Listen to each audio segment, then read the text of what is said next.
ఈ రోజు అయితే నిద్ర లేచి బయటికి వెళ్ళడానికి వెళ్తూ ఉంటే ఇక్కడైతే ఎప్పుడు చూడని విధంగా వెదర్ అయితే కనబడింది. ఆకాశంలో మేఘలేమో ఎర్రగా నల్లగా బాగానే ఉన్నది. దానికి మించి దాంతో పాటు ఇంకో ఇంద్రధనుసు కూడా పొడిచి ఉందన్నమాట.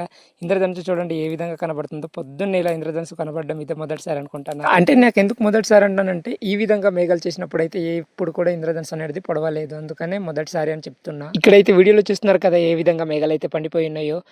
ఇవాళ పొద్దునైతే ఇంత బాగా ఇంద్రధనుసు పొడిచి ఉంది. మేఘాలు అయితే ఏ విధంగా పండున్నాయో. ఒకవైపు ఏమో ఎండ, మరోవైపు ఏమో పచ్చని పచ్చని చెట్లు, అలానే గాలి కూడా వేసిస్తుంది బాగా. గాలి వేస్తుంటే నా హెయిర్ అనేది జీజెటీలు అయితే అయిపోతూ ఉన్నాను. ఇప్పటికే సగానికి సగం ఊడిపోయింది. నువ్వు కూడా ఊడిపేస్తావా ఏంటి, ఎగరగొడుతున్నావు అని చెప్తున్నా గాలికి. కానీ ఏ మాట కమాటగా నీ వల్ల అయితే చూడనికి చాలా బాగుంది. ఎందుకంటే పైనేమో మేఘాలు ఎర్రగా పండిపోయింది, ఇంద్రధనుసు కూడా గుచ్చింది. ఇక్కడైతే ఎండ కాస్తుంది ఒకవైపు గాలి పచ్చగా ఉంది. చూడడానికి బాగుంది. ఇదిగోండి మా ఊరు ఎలా ఉంది. అలాగ కొండపైన కనబడుతుంది కదా, అదే మా ఊరు. మొత్తాన్ని కొండపైన ఉన్నాం మేము అనేది. గాలి అయితే తెగేసిస్తుంటది మా ఊరికి అయితే. ఏంటో మరి నాకైతే చాలా ఇవాళ అయితే చాలా కొత్తగా అనిపిస్తున్నది ఊరైతే. అంటే ఈ విధమైన క్లైమేట్ నేను ఎప్పుడు చూడలేదు, అందుకనే ఈ విధంగా అయితే కొత్తగా కనబడుతుందేమో. కానీ ఇంద్రధనుసుకు అయితే మాకు చిన్నప్పుడు అయితే ఒక సాకు చెప్పేవాళ్ళు. అదే సాకు అంటే ఆ ఎర్రగున్నదంతా ఎండాకాలం వస్తుంది, ఆ బ్లూ కలర్లో ఉన్నదంతా మొత్తం వర్షాకాలం. ఏది ఎక్కువగా ఉంటే అది ఎక్కువగా జరుగుతుంది ఆ కాలంలో అనేసి చెప్పేవాళ్ళు.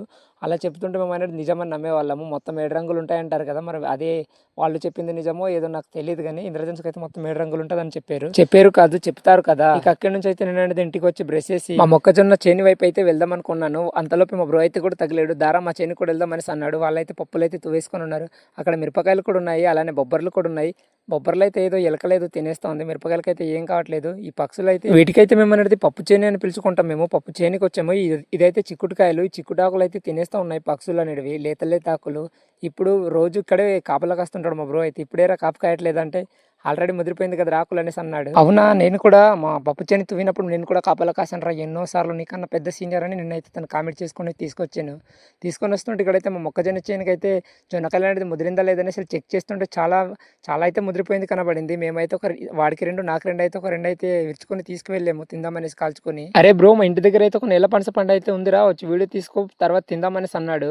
సరే ఇంటి దగ్గర అయితే మొక్కజొన్నకాయలు పెట్టేసి నేనైతే వస్తాను నేల పనస పండు తినడానికి అనేసి చెప్పాను. కానీ అంతలోపే మా ఫ్రెండ్ ఇంకోటైతే వచ్చేసి వాడనేది కట్ చేసిస్తూ ఉన్నాడు.